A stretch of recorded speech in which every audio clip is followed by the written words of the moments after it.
मेरे प्यारे साथियों, अमेरिका और ईरान के बीच 2 हफ्ते के सीज फायर के ऐलान के बाद आज बुधवार 8 अप्रैल को शेयर बाजार के अंदर तेजी देखी गई। तेजी का जो सेक्टर है वो ऑटो, रियलिटी, बैंकिंग, इन सब में जबरदस्त खरीदारी हुई। निफ्टी ने ऑटो और रियलिटी सेक्टर में करीब 5% की बढ़त देखी। बॉम्बे स्टॉक एक्सचेंज के अंदर जो बढ़त है वो कुछ इस प्रकार से देखी जा सकती है। बाजार जब खुला तो 77,290 पर खुला था। कल जब बंद हुआ था, प्रीवियसली जब क्लोज हुआ था, तो 74,616 पर बंद हुआ था। तो लगभग 3,000 अंक की बढ़त के साथ तो वो ओपन ही हुआ, और बाजार जब क्लोज हुआ 3:30 तो 77,599 पॉइंट पर जाकर बंद हुआ। अगर देखें तो 26 फरवरी, जिस समय मतलब ईरान अमेरिका वॉर शुरू हुआ था, उस समय 82,248 पर था।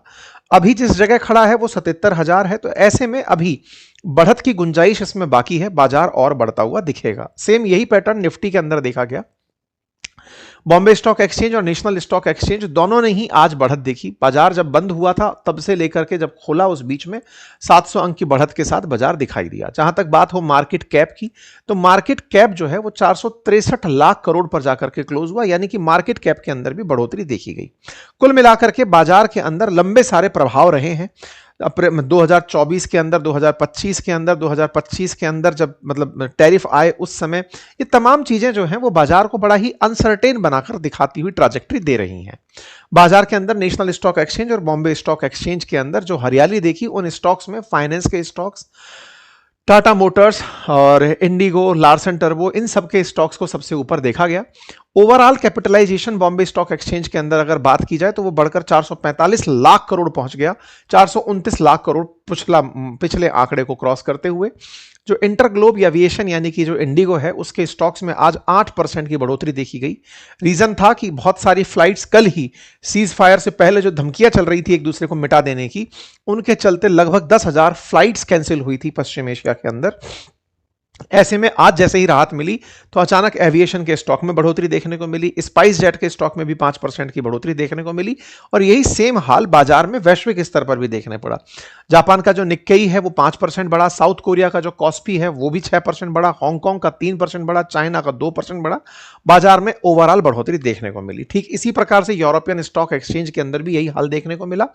स्टैंडर्ड पुअर्स 500 के अंदर तमाम प्रकार के इंटरग्लोब जितने भी स्टॉक एक्सचेंज हैं सब ही हरे हरे दिखाई दिए।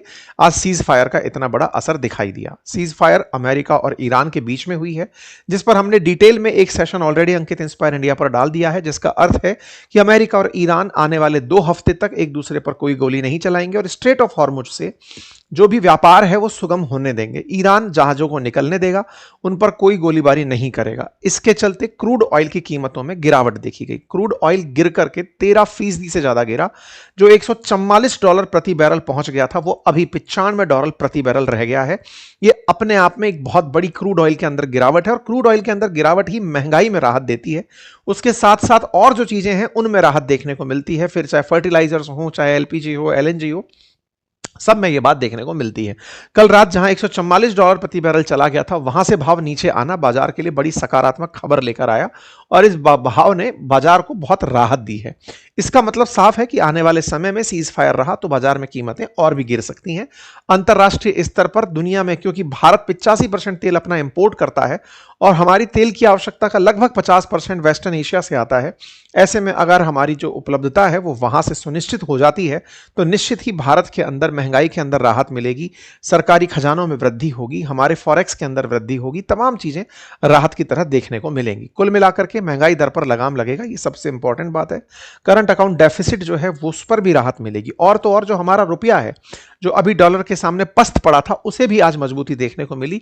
आज रुपया जो है वो डॉलर के मुकाबले मजबूत हुआ 50 अंक के 0.50। सरकारी सब्सिडी का बोझ कम होगा। ये तमाम फैक्टर्स हैं जो एडिशनल जुड़े हुए हैं।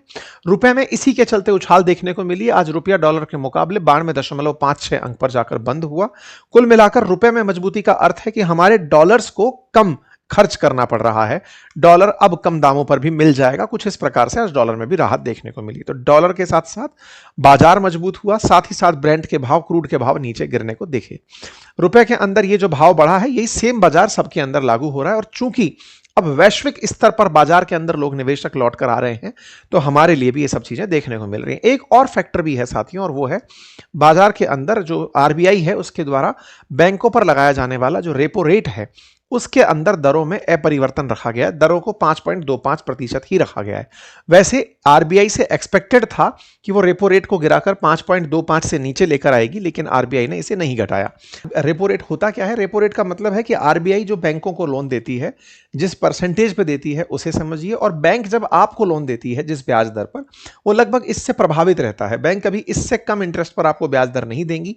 इसका मतलब है कि महंगाई का डर अभी भी बैंकों को बरकरार है। आरबीआई ने इसी के चलते इसे और नहीं घटाया, अदरवाइज वो पिछले साल घटाते घटाते 5.25 तक लेकर आ गए थे। इनकी वजह से भी बाजार के अंदर एक सकारात्मक भाव मिला कि सरकार अभी इन सब चीजों को लेकर सकारात्मक चल रही है। अब बड़ा सवाल है, क्या इसको देखकर यह मान लिया जाए कि आने वाले समय में बाजार के अंदर वृद्धि रहेगी, यानी कि बाजार अभी भी इस तरह से बढ़ेगा?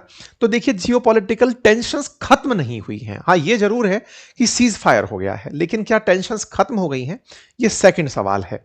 ये आने वाले समय में पता चलेगा। अगर ये बरकरार रहता है और ट्रंप का प्रभाव अब टैरिफ की तरह कोई और नया चीज निकाल कर नहीं लाता है, तो निश्चित ही बाजार में सकारात्मकता देखने को मिलेगी। लेकिन अनप्रिडिक्टेबल ट्रंप के चलते ये सोच पाना लॉन्ग रन में फिलहाल निवेशकों के लिए बड़ी चिंता का कारण बन रहा है। आपको भी अगर बाजार में निवेश करना है तो सावधानी पूर्वक सतर्क रहते हुए निवेश करें। बाजार पर खबरों के माध्यम से नजर बनाए रखें। पैनिक ना करें, निवेश उतना ही करें जितना आप निवेश करने के लिए बचाते हैं। अपनी जरूरत को निवेश में कन्वर्ट ना करें, कुछ गोल्डन रूल्स को फॉलो करते चलें। फिलहाल के लिए इतना ही। अपना ख्याल रखें। बहुत बहुत धन्यवाद।